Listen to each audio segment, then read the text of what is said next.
ডাকসু বাংলাদেশের ছাত্র রাজনীতির সবচেয়ে শক্তিশালী প্রতীক। ঢাকা বিশ্ববিদ্যালয় কেন্দ্রীয় ছাত্র সংসদ শুধু ক্যাম্পাসের শিক্ষার্থীদের প্রতিনিধিত্বকারী সংগঠন নয়, এটি দেশের গণতন্ত্র, আন্দোলন ও প্রতিবাদের শক্তিশালী প্রতীক। এসব বিষয়ে বিস্তারিত থাকবে ফেজ দ্য পিপলের আজকের এই প্রতিবেদনে।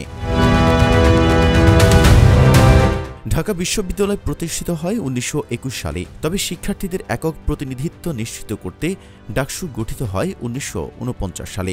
শুরুতে শিক্ষা বিষয়ক সমস্যা সমাধান, ছাত্রাবাসের পরিবেশ উন্নয়ন ও সাংস্কৃতিক কর্মকাণ্ডই ছিল ডাকসুর প্রধান কাজ।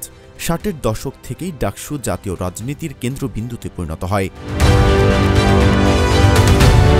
১৯৬২ সালে শরীফ কমিশনের শিক্ষানীতির বিরুদ্ধে আন্দোলনে ডাকসু নেতৃত্ব দেয়। ১৯৬৬ সালে শেখ মুজিবুর রহমানের ৬ দফাকে সমর্থন করে। ১৯৬৮ সালে ডাকসু ও সর্বদলীয় ছাত্র সংগ্রাম পরিষদ ১১ দফা ঘোষণা করে, যা ১৯৬৯ সালের গণ অভ্যুত্থানের ভিত্তি তৈরি করে। তৎকালীন ডাকসু নেতারা তোফায়েল আহমেদ ও আব্দুর রব ছাত্র সমাজকে সংগঠিত করে আইয়ুব খানের পতনে বড় ভূমিকা রাখেন। ১৯৭১ সালের মুক্তিযুদ্ধেও ডাকসুর নেতারা সামনের কাতারে ছিলেন। গেরিলা যুদ্ধ, শরণার্থী সহায়তা ও আন্তর্জাতিক সমর্থন আদায়ে তারা সক্রিয় ভূমিকা রাখেন। ফলে ডাকসু শুধু ছাত্র সংগঠন নয়, বরং মুক্তিযুদ্ধের অন্যতম প্রতীকী শক্তি হয়ে ওঠে।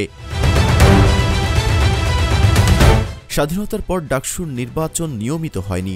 জাতীয় রাজনীতির প্রভাব ও দলীয় সংঘাতের কারণে দীর্ঘ বিরতি তৈরি হয়। ১৯৮০ থেকে ৯০ দশকে ডাকসু আবারও আলোচনায় আসে স্বৈরাচার বিরোধী আন্দোলনের মাধ্যমে। ১৯৯০ সালের গণ আন্দোলনে এর নেতৃত্ব ছিল গুরুত্বপূর্ণ, যা এরশাদের পতনে বড় ভূমিকা রাখে। এরপর প্রায় ২৮ বছর ডাকসুর কোনো নির্বাচন হয়নি।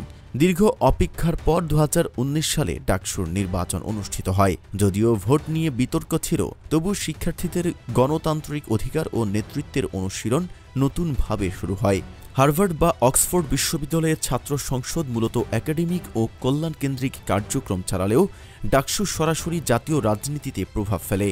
দক্ষিণ এশিয়ার রাজনৈতিক ইতিহাসে ডাকসু অনন্য এক প্রতীক।